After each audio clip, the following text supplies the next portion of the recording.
इसलिए परमात्मा ने दया बख्शी कि हम इनके धार्मिक धंधे का हिस्सा नहीं बन रहे, हम इन फर्जी आश्रमों में नहीं जाते। अरे कहां से आश्रम हो गए, ये कहां से आश्रम हो गए भाई और बहनों। अब एक चीज बताओ, हिसार जेल से जो सत्संग आते हैं ये,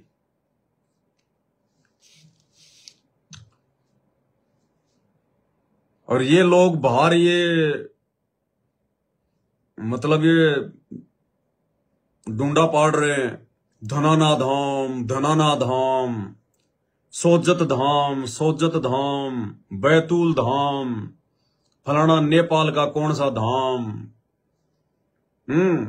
मुंडका धाम, रोहतक धाम, सिंहपुरा धाम, धनाना धाम। अरे धाम ऐसे बन जाता है क्या? संत रामपाल जी भगवान के जब तक उस जमीन पर चरण कमल नहीं पड़ेंगे वो धाम नहीं बन सकता, वो धाम नहीं बन सकता। ऐसे ही धाम हो जाता है क्या? क्यों नहीं बना वो धाम? इसलिए नहीं बना क्योंकि उस आश्रम पर परमात्मा का आशीर्वाद नहीं है, उनकी रजा नहीं है, उनके आदेश से नहीं बनाया गया, जबरन गुरुजी से आदेश लिया गया है, उनसे प्रार्थना करके। एक होता कि गुरु आपको अपनी तरफ से जो है कोई आदेश दे, और एक आप अपने स्वार्थ के लिए आप गुरुजी से कोई आदेश लो। तो आदेश लेने में और गुरुजी की तरफ से आदेश जो है देने में रात दिन का अंतर होता है, रात दिन का। स्टेज पे कोई माला डाल रहा है, किसी का सम्मान कर रहा है, एक तो जो स्टेज पे जो आदमी खड़ा है जिसके हाथ में माला है, एक तो वो किसी का नाम पुकारे कि श्रीमान रामुतार जी स्टेज पर आने की मेहरबानी करें, उनका सम्मान किया जाएगा। एक तो वो सम्मान, और एक भीड़ में से कोई आदमी खड़ा होके वहां जाके हो जाए खड़ा कि साहब मेरे गले में माला डाल दो, मेरा भी सम्मान कर दो। तो उस सम्मान में इस सम्मान में रात दिन का अंतर है।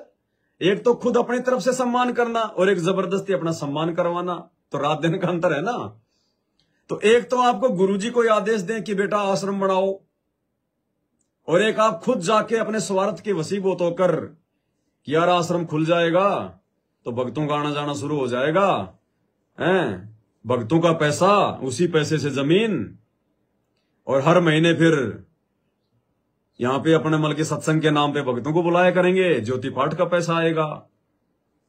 तो ये हो रखा है, इसलिए वो धाम नहीं है, वो धंधा है, धंधा।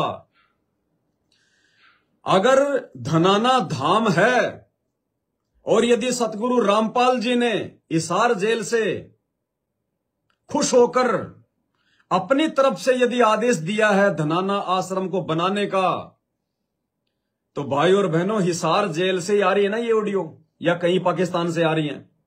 हिसार जेल से आ रही है ना।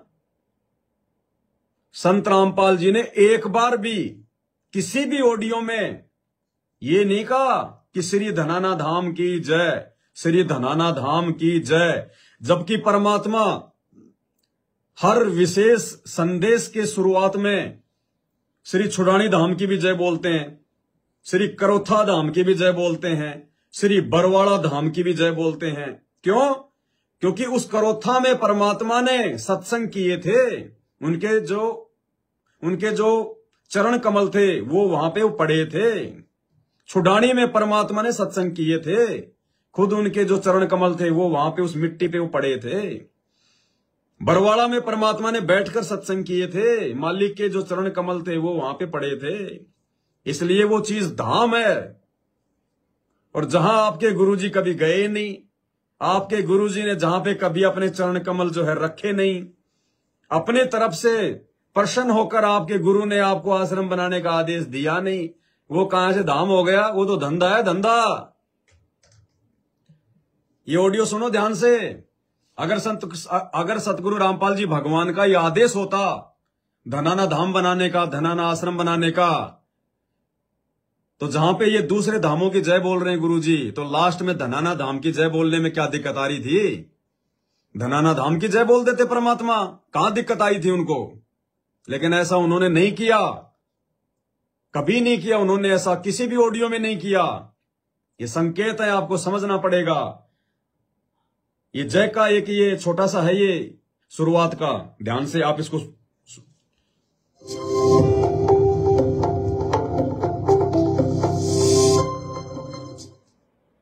सत साहिब सतगुरुदेव की जय।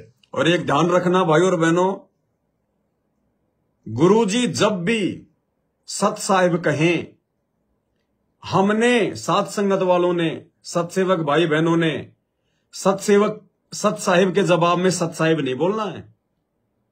जैसे गुरुजी ने इसमें शुरुआत में कहा कि सत साहिब, तो गुरुजी ये किसको कह रहे हैं? सत साहिब अपनी संगत को कह रहे हैं। हमने उसके जवाब में सत साहिब नहीं बोलना, हमने बोलना है बंदी छोड़ सतगुरु रामपाल जी भगवान की जय हो, या जो भी आप जी अपनी तरफ से जो भी उपमा देना चाहो अपने भगवान को, जो भी उनकी महिमा देना चाहो, पूर्ण परमेश्वर जी की जय हो, बंदी छोड़ की जय हो, कुछ भी बोलना चाहो आप। लेकिन गुरुजी अगर आपको सत साहिब कहें तो आपने उत्तर में सत साहिब नहीं बोलना है, आपने उनका जयकारा लगाना है। ये ध्यान रखना, भगत को बोला जाता है सत साहिब, अपने गुरु को नहीं बोला जाता। जैसे गुरु जी का हम सत्संग सुनने के लिए बैठे, सबसे पहले गुरु जी को दंडवत प्रणाम, उसके बाद अगर गुरु जी कहें कि सत साहिब, तो हमने क्या अपने मनी मन में बोलना है? क्या बोलना है? बंदी छोड़ सतगुरु रामपाल जी भगवान की जय हो। ध्यान रखना। तो क्या कह रहे हैं परमात्मा?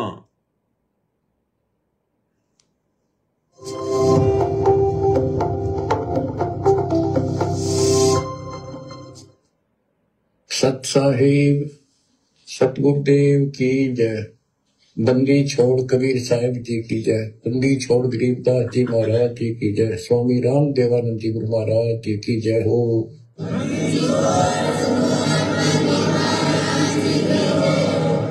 सर्व संतों की जय, सर्व भक्तों की जय, धर्मी पुरुषों की जय।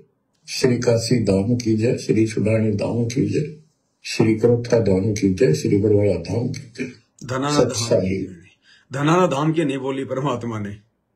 धनाना धाम को परमात्मा ठेंगा दिखा गए, धनाना धाम की जय नहीं बोली। श्री काशी धाम की जय, श्री छुडानी धाम की जय, श्री बरवाड़ा धाम की जय, श्री करोथा धाम की जय, श्री बरवाड़ा धाम की जय। और आगे धनाना धाम की जय नहीं बोली। गुरुजी ने अंगूठा दिखा दिया, ठेंगा दिखा दिया। ये संकेत है। अगर गुरुजी ने ये अगर धनाना धाम बनवाया है, धनाना आश्रम बनवाया है, तो परमात्मा बोल देते, जब इतना बड़ा आश्रम बन रहा है, वहां बैठ के पाठ शुरू हो गए, तुमने कितने वहां पे पाठ कर दिए, कितने वहां पे सत्संग हो गए हैं, देश विदेश की संगत आ रही है, और गुरुजी उसको धाम क्यों नहीं बोल रहे? क्योंकि वो धनाना धाम नहीं, वो धंधा धाम है, धंधा धाम। वहां गुरुजी का आशीर्वाद नहीं है। ये संकेत है परमात्मा का, समझने पड़ेंगे। खुल के नहीं बताएगा परमात्मा, कभी नहीं बताएगा। और जो संकेत नहीं समझेगा, भैया अगले जन्म में समझ लेना, उससे अगले जन्म में समझ लेना, जब तेरी इच्छा हो तब समझ लेना। जबरदस्ती आत्मा पे परमात्मा जो है प्रेशर नहीं डालेगा, लोड नहीं डालेगा। लेते रहो जन्म जन्म, लेते रहो जन्म जन्म, जब तक भक्ति की खुराक खा खा के किसी जन्म में इतने समझदार नहीं हो जाओगे कि अपने गुरुजी के संकेत समझने लग जाओगे, तब तक परमात्मा आत्मा पे दबाव नहीं डालेगा। लेते रहो जन्म, लेते रहो जन्म, पुनर्जन्म पुनर्जन्म। तो भाई ये धनाना धाम अगर धाम होता, और अगर संत रामपाल जी ने खुश होकर आशीर्वाद देकर आदेश देकर यदि ये बनवाया होता, तो भाई और बहनों परमात्मा को जय बोलने में दिक्कत आ रही थी क्या? अरे बाकी भी तो जय बोल रहे हैं परमात्मा, काशी धाम की भी तो जय बोल रहे हैं, क्योंकि काशी धाम में परमात्मा गए थे अपनी संगत को लेकर। छुडानी में परमात्मा ने बैठ के किए सत्संग, करोथा में परमात्मा ने बैठकर सत्संग किए, बरवाड़ा में परमात्मा ने बैठ के सत्संग किए। धनाना में तो परमात्मा के पैर भी नहीं पड़े, उनके कदम भी नहीं पड़े, और ऊपर से अपने स्वार्थ के लिए, अपने धंधे के लिए खोला गया। तो कहां से जय बोलेंगे? इसी ऑडियो में, छोटी सी ऑडियो में, जो ये जयकारिये वाली आपने ऑडियो सुनी है, इसी में देखो परमात्मा ने और एक संकेत कर दिया बहुत बड़ा। क्या संकेत किया है भाई और बहनों, समझना पड़ेगा। ये दयालु परमात्मा है, हमने संकेत ही समझने पड़ेंगे, क्योंकि ये सत्संग कैप्सूल है।